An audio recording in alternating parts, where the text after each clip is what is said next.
Բարև ձեզ հարգելի ռադիո լսողներ, այսօր եկեք խոսենք այդ մասին հաղորդման հյուրը աստղագետ էզոթերիկ Գուրգեն Հովհաննիսյանն է։ Անդրադառնալու ենք տարբեր հարցերին, սկսած աստղագիտությունից, հոգեբանությունից, մարդու էությունից եւ ռեալիզմից մինչեւ հեղափոխություն։ Ինչպես միշտ ստուդիայում ձեզ համար կաշխատի Ելենա Չոբանյանը։ Դե ինչ գնացինք։ Բարև ձեզ Գուրգեն, շնորհակալություն ձեր ժամանակը հատկացնելու համար։ Ողջույն, շնորհակալություն ձեզ նույնպես։ Ինչի հենց էզոթերիկա, ինչու ընտրեցիք հենց այդ մասնագիտությունը, հայ թե կարելի է անվանել մասնագիտություն։ Մասնագիտություն էզոթերիկան անվանել եւ կարելի է եւ չէ, քանի որ դա դուրս է որևիցե պայմանավորվածությունից կամ պայմանականություններից, որոնցով լի է մեր կյանքը։ Էզոթերիկան հին հուներեն դիալեկտներից մեկում բառացի թարգմանում է որպես ներսից դեպի դուրս մղվող էներգիան, ստեղծագործական էներգիան, երևակայական ուժը եւ այն ամենը, ինչ որ կապված է միստիկայի կամ այն ամենից, ինչ որ Արիստոտելը կանվաներ մետաֆիզիկա։ Այսինքն մետաֆիզիկական գիտելիքները, դա կլինի աստրոլոգիա, դա կլինի նումերոլոգիա եւ այլն, ալխիմիան, դրանք սովորաբար համատեղվում են էզոթերիկայի շուրջ։ Եվ արդեն մոտ 2 դար առաջ Ելենա Պետրովնա Բլավատսկայի այդ հայտնի հեղափոխական, ճակերտավոր հեղափոխական ուսմունք, ասեմ թե նյութի, թե ինֆորմացիայի հետևանքով էզոթերիկ բառը դարձավ արդեն ընդունելի։ Մոտավորապես որ թվականներ։ 19-րդ դարի վերջ, 20-րդ դարի սկիզբ այդ հատվածում, երբ հետաքրքրությունը շատ մեծ էր եվրոպական ինտելիգենցիայի, արևելյան ուսմունքների եւ այդ արևելքի արևմուտքի այդ համատեղումը միմյանց ճանաչելու այդ շեմին վերականգնվեց այն հին գիտելիքները, փորձեցին գիտականորեն ավելի խորանալ, թե ինչ է նշանակում աստրոլոգիա, ինչ է նշանակում այդ հին արվեստները, հին գիտելիքները, եւ այս դարաշրջանում այդ փոխհարաբերությունների մեջ Ելենա Պետրովնան գրում է 2 հզոր նյութ, դա ռազաբլաչոննա իզիդա, այսինքն բացահայտված իզիդան եւ տայնա գախնի դոկտրինան, տայնա դոկտրինա, 5 հատորանի այդ ծավալուն աշխատությունները, որի հետևանքով մեծ հեղափոխական շերտ ստեղծվեց հատկապես եվրոպական այդ ինտելիգենցիայի շրջանում եւ էզոթերիկ բառը ավելի դարձավ մատչելի եւ ընդունելի։ Եթե չեմ սխալվում, այդ ժամանակ կրոնը զսպաշապիկ էր։ Գիտությունը ազատ էր արդեն լուսավորության ժամանակաշրջանում եւ այդ գաղտնի միությունները, դա կլինեն ռոզենկրեյցերները, թե մասոնները, թե մյուսները, իրենք բոլորը այդ ուսմունքի մի մասը կրողներից մեկն էին եւ այն ժամանակներում այդպես էր ընդունված դա ներկայացնել։ Եվ երաժշտությունը նույնպես, ինչպես արվեստը բոլոր արվեստի ճյուղերը, կարելի է եւ փիլիսոփայությունը նույնպես իր էզոթերիկ մասը ուսումնասիրել, ավելի սակրալ, ավելի գաղտնի, ոչ բոլորին հանրամատչելի եւ ավելի էկզոթերիկ, որը հանրամատչելի է բոլորին։ Հիմա շատերը նույնիսկ գուշակները ճակերտավոր ասած, իրենց անվանում են էզոթերիկներ, իրենց հրճակում են հենց մասնագետներ։ Շատ ժամանակ քննարկում ենք եւ վերլուծում ենք ուրիշների արարքները մոտավորապես գիտելիք կամ ինֆորմացիա ունենալով։ Դա նույնպես արդեն կհակասի մարդիկ կհակասի այն ամենին, ինչ որ այժմ տեղի է ունենում, այսինքն այն ազատությանը, այն ազատ ստեղծագործ վիճակին, որը այժմ մենք ունենք երկրի վրա։ Ովքեր թե ինչ են հրճակում, ինչ են անում, դա արդեն իրենց գործն է։ Դուք ըստ իրենց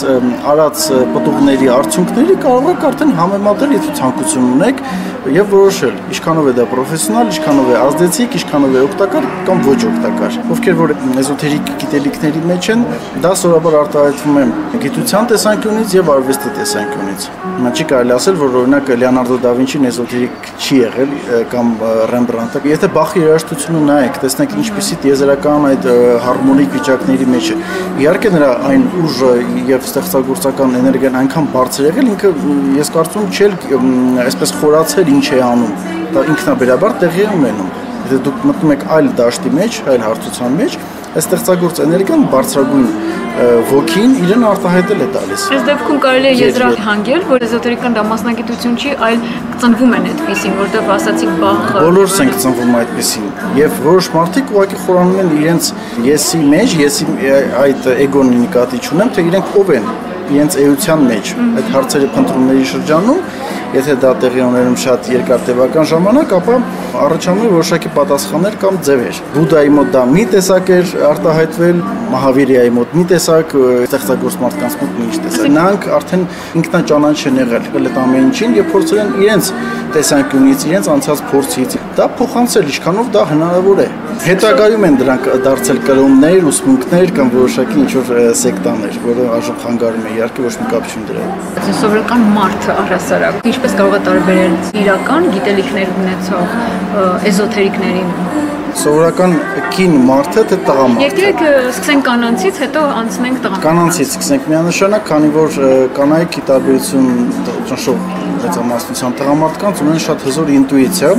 իսկ ինտուիցիան դա մի բան է, որը երբեք դուք չեք կարող բացատրել։ Դա ուղղակի առաջանում է որպես գիտելիք միանգամից հարցի պատասխան, ձեր կայծի նման միանգամից դուք զգում եք, թե ինչ եք զգում, ինչու եք դա զգում եւ այդ զգալը որտեղից է գալիս, ինչպես է աշխատում, դուք արդեն չեք բացատրի, քանի որ դա հենց կոչվում է ինտուիցիա։ Հետևաբար կանայք միշտ ավելի ուժեղ են զգում, թե ինչ է կատարվում, թե ով է իրենց դիմաց, քան սովորաբար տղամարդիկ։ Հետևաբար նախ եւ առաջ զգալով։ Երկրորդը գիտելիքներով։ Դա տարբերվում է, վիճելի հարց է։ Կարող ենք տարբերել կոպիտ ասած երկու տեսակ՝ զգալով եւ գիտելիքներով։ Եթե դուք ձեր ինտուիցիային, ձեր ներքին ձայնին վստահելու սովորություն չունեք, ապա պետք է գոնե գիտելիքներով կարողանաք դա տարբերել։ Իսկ բավական տեղեկացված լինեք, տեղեկացման մեջ լինեք բավական զգոն, ինֆորմացիան միշտ վերաթարմացնեք, որ կարողանաք տարբերել տվյալ մասնագետին պրոֆանից կամ լիված շարլատանից։ Արդյոք բոլոր կանայք եւ տղամարդկանց մոտ եւ կանանց մոտ դա նույնատիպ է։ Յուրաքանչյուրս ունենք մեր յուրահատուկ կարծիքը, հետեւաբար բոլոր ասելը դա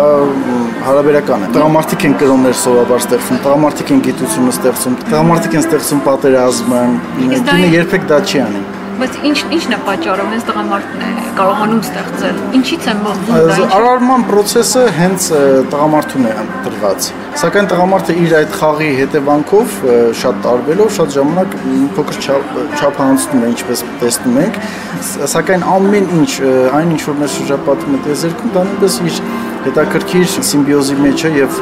անվանել դա լավ կամ վատ, դրական կամ բացասական, դա ուղղակի միամտություն կլինի մեր բոլոր կողմից։ Բացի այդ, դուք ունեք ձեր ներքին պատկերը իրականության եւ այդ ներքին ձեր պատկերը, ձեր զգացածը, ձեր ապրումները, ձեր հիշողությունը, դա միայն ձերն է։ Հետևաբար ձեր իմացած պետությունը միայն ձեր կարծիքի հիման վրա է ստեղծված, ձեր մոտեցումներից, արժեքներից ելնելով, ձեր իմացած մարդիկ լավ կամ վատ, որակյալ կամ անորակ եւ այլ, ձեր արժեքային համակարգի համար են ստեղծված, սրանք տարբերություն են, սակայն բոլորս մենք միավորված ենք։ Կին-տղամարդ հարաբերությունն էլ մեր դաշտում է գործում։ Մենք մի փոքր որ ավելի նուրբ ոլորտում գնանք, կտեսնենք, որ ֆորմաները, երբ որ վերանում են անունները եւ այլն, կտեսնենք, որտեղ սեռերի տարբերություններ կա։ Եվ այդ դաշտը մի այլ վայրում չի, մի այլ տեզերքում չի, դա մեր մեջ է։ Ուղղակի մեր գիտակցությունը ընկալում է միայն այս հատվածները, որը մեզ սովորացրել են ժամանակին։ Մենք որպես բացարձակեակներ ժամանակի մասին լրիվ այլ կամ միգուցե ոչ մի կարծիք չունենալով մենք եկել ենք եւ մի քանի տարիների ընթացքում կարմիկական ազդեցությունների հետևանքով, գեներով եւ այլ տարբեր միջոցներով մեզ սովորացրել են, որ կան այսպիսի բաներ, սա վախն է, սա է եւ այլ։ Սակայն դրանք ոչ մի բան չկան իրականում։ Դուք կատարյալ ինֆորմացիայով, կատարյալ դաշտով եկել եք։ Հետագայում է ավելանում։ Կարման կրոն չի, որ հավատաս կամ չհավատաս, ոնց որ էզոտերիկան։ Բայց հնդիկները դա դոգմաներ չեն։ Կարման դա ձեր յուրաքանչյուր մտքի, յուրաքանչյուր գործունեության հետևանքն է եւ պատասխանն է։ Եվ երբ որ դուք ինչ-որ մեկին կամ ինչ-որ ոմն մեկը ինչ-որ մեկի վատություն է անում, կարմա սովորաբար մարդիկ հասկանում որպես բումերանգ է եւ կգա հենց նույն պահին ինքը կարմիկական ազդեցության հետևանքը կրում է։ Նույն պահին Ես հակված չեմ այն ամենին, ինչ որ մենք անվանում ենք գիտություն, միանշանակ վստահել։ Կամ շատ ժամանակ գիտությունը իր ամբողջ ուժն ու եռանդը սպառնում է մի կատարյալ, այսպես ասեմ, անիմաստ երևույթներ ուսումնասիրելու վրա, որը երբեք ոչ մի դեպքում մարդկությանը երջանկության չի տանում։ Ձեր իսկ նշած գիտությունը, այն գիտնականները, հոգեբանները նույն նրանք են ստեղծում որոշ առումով, ոչ բոլորը իհարկե, այն պատերազմները, այն տառապանքը պատմում են ստրեսների մասին, հիվանդությունների մասին եւ այդ ինֆորմացիոն դաշտը գործում է եւ մարդիկ ինչ որտեղ իրենց ստեղծագործական էներգիայով դա իրականություն են դարձնում։ Ներշնչանք, հա, դա շատ ուժեղ է։ Մեկ դա դարձնում է գիտելիք, դա դառնում է իրականության մոտ ինչ-որ մի բան, որը հնարավոր է գոնե դարձնել իրականություն եւ հավատի էներգիայով դա դառնում է ձեր ինդիվիդուալ իրականությունը։ Ոչ ընդհանուր ինդիվիդուալ իրականություն։ Թեպետ ասում են, մենք փոխանցում ենք մտքերը միմյանց եւ կարող ենք նաեւ այդ ստրեսը վարակել, այդ միտքը բացասական։ Եթե վերցնեք, իսկ ինչ եք որոշել, որ պետք է յուրաքանչյուր միտք վերցնեք կամ յուրաքանչյուր ասած դա ճշմարտություն է։ Բացարձակ։ Ուղղակի այդ ներքին զգացողություն, այդ սրտի էներգիա անվանենք, թե հիմնական ձեր բնույթի ուժը, Եթե դուք դա կանգնացնում եք ռացիոնալ մտքով, ուղեղի կամ խելքի ազդեցության հետևանքով, ապա այդ գործիքը ընդհանրապես ձեզ տալիս է որոշակի մեծ քանակությամբ ինֆորմացիան կուտակող, հավաքող մեխանիզմներ, որը նաև ձեզ ելքեր կասի։ Մենք հին ուսմունքներում, հատկապես վեդայական ուսմունք, տեսնում ենք, որ բազմաթիվ մտածողական դաշտեր կան, բազմաթիվ դիմենշններ կան, որից կարող ենք մենք օգտվել հարցություններ։ Մենք օգտվում ենք ընդհանրապես լավագույն դեպքում 2-3 ձևից։ Սակայն դա ինչու մեզ պետք է շեղել։ Եվս մեկ ինֆորմացիա, որը մեզ ուղղակի կատանում է, եւս ռացիոնալ մտածողության հետևանքն է։ Ես ուզում ձեզ որ դա բարձ լինի, մեր զրույցի ընթացքում տեսեք դուք անդադ հիմնում եք ռացիոնալ որտեղից ոնց ճշտենք, ոնց բանենք, ոչ մի ձևի չեք կարող ճշտել։ Գիտությունը դրա հիման վրա է ստացվում։ Ոչ մի ձևի չեք կարող։ Դուք նույնիսկ չեք կարող ասել այ մեր դիմաց գտնվող ջուրը։ Դա իրական է թե ոչ։ Չէ, իրական է, բավական իրական է, բայց ի՞նչ է ջուրը։ Հեղուկ է։ Ուրիշ իր բնույթն է դա։ Հեղուկ է, որը հոսում է եւ ձևը փոխում է, կարող է դառնալ գազային, պինդ, սառույցի նման կամ հոսել։ Հենց խոսքը նրա մասին է, որ չի կարելի այսպես սահմանել։ Եթե ես սահմանեմ, որ Ելենան եւ կամ Գուրգենը դա այն էակն է, որը հագուստ է կրում եւ ակետից բեկետն է տեղափոխվում, գիշերները քնում եւ զարթում է, դա ոչ մի բան չի ասում դրա մասին։ Միգուցե ձեզ կարելի է այդպես բնութագրել։ Դուք չեք վիրավորվի։ Դա ձեր բնութագրերն են, ձեր մարմնի բնութագրերն են, բայց դա դուք չեք, չէ՞։ Դա ընդհանուր է։ Հիմա դա դուք եք, արդյոք դուք եք։ Այդպես 6 միլիարդ 7 միլիարդ մարդ ապրում են մոտավորապես ու կենթանիները նույնպես։ Այդտեղ արդեն հոգեբանությունն է գալիս, գասե փիլիսոփայությունը։ Հոգեբանությունը կամ փիլիսոփայությունը եւ այլ գիտություններ սկսում են խորանալ մանկության բնութագրերի, մարդու բնավորության։ Եվս այդտեղ հարց, ի՞նչ է նշանակում մանկություն։ Ով է ասել, որ դա մեր մանկությունը բացարձակ որակ է եւ այդ ժամանակ երեխան ոչ ինչ չի գիտակցում, չգիտի,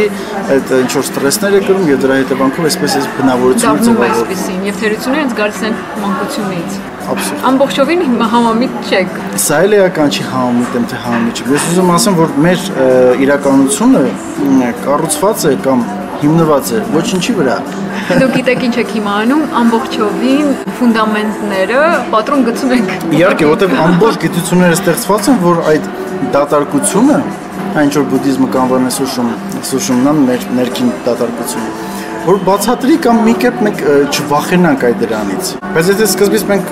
հասկանանք կամ ուղղակի վերհիշենք, որ վախը ընդհանրապես գոյություն չունի, որ վախի մասին մեզ պատմել են, մենք էլ դրան հավատացել ենք, քանի որ պաշտպանված չէինք այդ հոսանքներից, մեր վրա աստող ամեն ինչ շատ ավելի բարձր է։ Ասում են, բայց վախը հենց կենթանական աշխարհից է գալիս, դա պաշտպանական կենթանական աշխարհում վախ չկա, կա բնազդային հետևանք, բնությունից եկող ազդակ։ Բնազդը մեր մեջ եւս կա, քանի որ մենք էլ ենք կենթանի էակներ, մեր բիոլոգիական տեսակը մարդն է երկրի վրա։ Եթե կան ռենգերջուններ, թիթեռներ, առյուծ, ապա մարդն է վերթական կենթանական տեսակն է։ Եվ այդ կենթանական տեսակը ունի իր էվոլյուցիոն եւ էմանացիոն զարգացումը։ Իսկ դա այդ զարգացումը տեղի ունեցել տասնյակ հազարավոր, միգուցե նաև միլիոնավոր տարիներ։ Հետևաբար դա ամենահինն է եւ ամենատեղեկացվածն է մեր մարմնի մասին եւ մարմնի պահանջների մասին։ Այն ինչ որ մենք շրջապատում ստեղծում ենք, դա մեր պահանջներից զուտ բիոլոգիական տեսակի դուրս է, որովհետեւ մենք ուզում ենք նաև մեր ներքին խորքում այդ հատվածը ուսումնասիրել։ Այս ընթացքում մենք ստեղծել ենք շատ ինչպես նշեցինք, գիտություններ, կրոններ, բացատրող որոշակի որակներ։ Այ ռացիոնալ միտքը հենց ինքն է ստեղծում կրոն։ Կրոնը իրրացիոնալ դաշտում միգուցե կա, որ մի կերպ բացատրի եւ իր այդ վախերը բանը, որտեղ վախ ունի մենակ մարդը, որտեղ մարդն է անջատված բնությունից եւ դեռ չի գիտակցել իր բացարձակ կերպարը։ Այդպես պաշտպանվում են արդյունքներից։ Մենք ենք դա որակավորել։ Ես դժվար մենք արդյոք նապաստակից այդ ինֆորմացիան ունենք, որ ինքը վախեցել է։ Ինքը իր բիոլոգիական տեսակի համապատասխան ազդակն է տվել ըստ ինձ։ Ու վազել է, հա։ Մենք որակավորում են այդ վախը։ Մենք ես էլ ասում եմ, հենց վախից մենք պատերազմում ենք, վախից գիտություններ ենք ստեղծում, վախից նույնպես սիրում ենք ճակերտավոր, որի տակ մենք փորձում ենք թաքցնել, այո, այդ կոմպլեքսավորված մեր վիճակը կամ ատելությունը շատ ժամանակ մենք փոխում ենք արժեքները, գեղեցիկ արժեքներ ենք տալիս մեր վատ որակներին, որը չենք ուզում տեսնել։ Մշտապես փախուստ մահվան թեմայից։ Առանձին թեմա է կանդրադառնալ։ Ինչու են տղամարդիկ պատերազմ ստեղծում։ Դրանք բոլորը կան մակերեսային շերտում։ Պատերազմ նախ հայերենում պատ բառն է, սանսկրիտում յադա, այսինքն բառացի որ նույնիսկ թարգմանաբար իմաստաբանությունները դուրս բերեն կնշանակի ես ուզում եմ քո կովերին տիրանալ կամ քո ունեցվածքին տիրանալ։ Պատ դնել, այսինքն պատնեշել, կանգնեցնել քո իսկ եվալության։ Իսկ էվոլյուցիան մենք բոլորս երևի թե հասկացանք քիչ թե շատ, որ տեղի ունենում արդեն ավելի նուրբ հոգևոր դաշտում, ֆիզիկապես կայացած ենք, որ փոփոխություն առանձնապես չենք տեսնում, չէ՞։ Հետևաբար պատերազմել, կանխել որոշակի գործընթաց, որը մեզ տանում է դեպի ավելի բարձր վիճակի։ Պատճառներ փնտրելը նույնպես կհամարեմ շատ ոչ խելացի, քանի որ դա հենց իրացիոնալ վիճակից է գալիս մեր։ Դա լրիվ աբսուրդ է, ինչպես դուք շիզոֆրենիան փորձեք բացատրել։ Հենց մենք բացատրում ենք ինչ-որ մի բան, մենք ստեղծում ենք ինչ-որ մի բան։ Հասկանում եք, եթե մենք փորձում ենք դա բացատրել, ինչ-որ որակավորումներ տալ, հասկանալ, ինքը դառնում է մեր իրականության մի մաս։ Իսկ պատերազմը դա այն հատվածն է, որ մենք բնաջնջում մեր կործանման ինչ-որ դեգրադացնող վիճակ է։ Մի խոսքով դա այն երևույթն է, որ երբ մարդը զրկվում է սիրելուց, այդ բարձրարձակ ամբողջական լինելիությունից անջատվում է ուղեղով, արհեստականորեն սիրո դաշտը, այդ որ սեր սա անվանում այդ տիեզերական ամբողջությունը զգալու մեր բնական կարողությունը, իրավունքը։ Մենք արհեստականորեն ինքներս մեզ շատ կտրում ենք մեզ, պատ ենք դնում այդ ամեն ինչից, սիրո հանդեպ եւ այլն, եւ ռացիոնալ ուղեղով արդեն անցնում ենք այդ կործանարար դաշտերում, որտեղ երբեք ռացիոնալ ուղեղը մարդուն չի տվել հանգստություն, երբեք չի տվել խաղաղություն։ Միշտ իրացիոնալ բնազդային դաշտերում բնազդային պահվածքը նույնպես իր գիտակցության ֆորման ձևը ունի, որը ավելի մոտ է իրացիոնալ ձևերին, չէ՞, բնությունն է, եւ դա իր մեսեջը ուղարկում է դեպի գիտակցություն։ Ենթագիտակցություն եւ անգիտակցական մեկը մյուսի մեջ մտնելու եւ դուրս գալու հատկություններ ունեն, մեկը մյուսի մեջ ձուլվելու հատկություն ունեն։ Հետեւաբար անգիտակցական դաշտը, որը շատ մեծ է մարդու մոտ, չէր ազդի իր գիտակցության վրա։ Կիսաքնած վիճակում է մարդը ապրում, հետեւաբար պարզ է, որ յուրաքանչյուր որոշում, որ գիտակցությունը ընդունելը քննելուց եւ արտանալուց հետո շատ հեշտությամբ կարող է փոխվել։ Քանի որ 80%-անոց մի մութ դաշտ կա, որը մարդը վախենում է ուսումնասիրել, եւ նա դրա վրա ազդեցություն ունի։ Սա ընդամենը 5-3% է։ Եվ գերգիտակցության այդ մակարդակին հասնելու միջոցներ որոշակ այ յոգան, այ տարբեր տեսակ ուսմունքներ, որ սրտից է գալիս, ոչ թե պարտադրված դոգմատիկ ֆորմաներով, այլ ուղղակի սրտից է գալիս, դա մարդիկ կրել եւ կրում են։ Այդպիսի մարդիկ կան եւ շատ են։ Միշտ էլ եղել են եւ կլինեն։ Իսկ կանայք պատերազմ չեն սկսում, չեն դրդում։ Կինը որպես տեսակ, որպես պոտենցիալ մայր, որպես նոր կյանք տվող, գոնե պոտենցիալով իր մեջ կրելով, երբեք չի ցանկանա պատերազմ եւ երբեք չի ուզենա պատերազմ։ Սակայն չմոռանանք, որ կնոջ մեջ էլ կա տղամարդկային որոշակի հատված, ինյանի տարբերակը հիշենք, եւ տղամարդու մեջ էլ կա կանացի որոշակի հատված, բայց դա այն կանացին ու այն տղամարդին չէ, որ մենք ընկալում ենք։ Արվեստներով, այդ նուրբ էներգիաներ ընկալելու կարողությունը տղամարդու մեջ դա կանացի որակ է, բայց ոչ թե այն դեպքում, ինչպես մենք այժմ տեսնում ենք այդ դեգրադացումը, դա ուրիշ կանացիության մասն է խոսքը։ Հետևաբար, եթե մեր գիտելիքը, մեր այդ մտքի ֆիքսացիան մենք ուղենք ստեղծագործելու վրա, ապա պատերազմի մասին էլ քննարկելու առիթը չի լինի, հասկանում եք։ Մենք քննարկում ենք մեր խնդիրները, որ խնդիրներից ազատվենք։ Սակայն եթե հասկանանք, որ խնդրը ընդհանրապես գոյություն չունի, մեկ։ Ու երկրորդը լավ, եթե ասենք այդ ինչ-որ մի կերպ ձեզ համոզել եք ու հավատում եք, որ խնդիրներ կան։ Խնդրը լուծելու process-ում դա ուղղակի մեծանում է, որովհետև գիտելիքը անդադ տալիս, անդադ ինֆորմացիա տալիս է։ Նույն ուղեղ ուսումնասիրող գիտնականները ասում են, որ ուղեղի մեջ այնքան ինֆորմացիա է կուտակված միջին վիճակագրական մարդու, որ եթե մենք ֆիլմի նման նայենք 300 տարի կտևի։ Հետևաբար մենք իրերին, երևույթներին անուններ եւ որակավորումներ տալուց մի փոքր արժի ավելի զգույշ լինենք, քանի որ դա մեր իրականության մեջ իր տեղն է պահանջելու։ Մենք ենք ավելացնում այն բոլոր խնդիրները ու դժվարությունները, որ կա այսօր։ Եթե մենք չարժևորենք դրանք երբեք մեր իրականության վրա չեն հասնի։ Նույնիսկ ֆինանսական։ Եթե նկատեք, մարդը խափնվում է, երբ որ գոնե անգիտակցորեն կամ ենթագիտակցորեն ցանկանում է լինել խափված։ Մարդը իրեն զգում է խեղճ, եթե ինչ-որ մի կերպ իրեն համոզել է խեղճ ձևանալ, զոհի կարգավիճակ կա, չէ՞, այսպես ոգի բաները գոնե ընդունում են այդքանը։ Զոհի կարգավիճակ կա եւ բունտար վիճակ կա, ոչ թե հեղափոխական, այլ բունտ անող, այս սա ավելի մոտիկ է էզոտերիկ բնույթին, քանի որ բունտի ժամանակ դուք ուղղակի ընդդիմանում եք ոչ թե չարանալով, նեգատիվ հոսանք կրելով, այլ ուղղակի բունտ եք անում, փորձելով հասկանալ ինքներդ ձեզ, այն իրականությունը ինչի մեջ որ դուք հայտնվել եք ձեր ձեռքով, եւ հետեւաբար արդեն ուղղելը շատ հեշտ է լինում, այդքան բարդ չի։ Կամ մի տեսակ աղքատություն։ Սիրտը, որը զուրկ է սիրուց։ Այդ տեսակ մենք յոգա ենք ասում ու անցնում ենք առաջ։ Մեզ թվում է, որ մենք դրա մասին բավական ինֆորմացված ենք։ Ես կարճ գոնե ասեմ հինդուիստական մոտեցումներից մեկը կա ռոգա, բհոգա եւ յոգա։ Ռոգան դա այն հատվածն է, որ քիչ առաջ նշեցինք։ Բացարձակ կտրված վիճակ, սիրոց եւ տիեզերական այդ ամբողջությունից։ Կտրվածը եւ կիսաանասնական կամ անասունից 1000 անգամ ցածր կենսակերպ է վարում։ Տեսնում ենք, բոլորս էլ ինչ որ չափով առնչում ենք, տեսել ենք։ Հնդկաստանում դա անվանում շուդրա կամ չանդալա եւ այլ։ Նրանց ովքեր նույնիսկ դիպչել չի կարելի։ Կա հոգա, ինչպես ասած։ Հոգան դա այն հատվածն է, որ ավելի հատուկ է արևմտյան հոգեկերտվածքին, դա մեկ այն հատվածը, մեկ այն, այսինքն մեկ հոգևորին է հայացքը ուղում մեկ այդ անգիտակցական այդ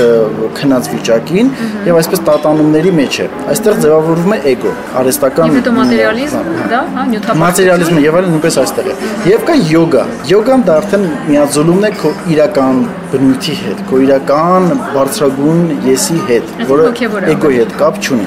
Ձեր իրական էության հետ, տոտալ մարդու հետ։ Այստեղ կանվանեմ բուդդիստական փիլիսոփայության տերմինոլոգիայով դատարկությունը դա նյութն է, նյութը դա դատարկությունն է։ Իլյուզիան դա նույն նյութն է,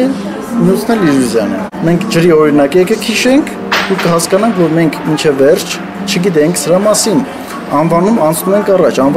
առաջ եւ դրա այդ պլատֆորմի վրա ստեղծում ենք բարդ տերմինոլոգիաներով կուտակված գիտություն, մեզ թվում է որ դրա մեջ ինչ-որ մի բան կա եւ մենք կյանք կարող ենք նվիրել դրան ուսումնասիրել, տեսնել որ իրականում կատարյալ դատարկություններ քողարկվում դրա տակ։ Յուրաքանչյուր բարձրագույն իմաստություն դա շատ պարզ է եւ ակնհայտ ձեր բոլորի աչքերի առաջ։ Բայց քանի որ դա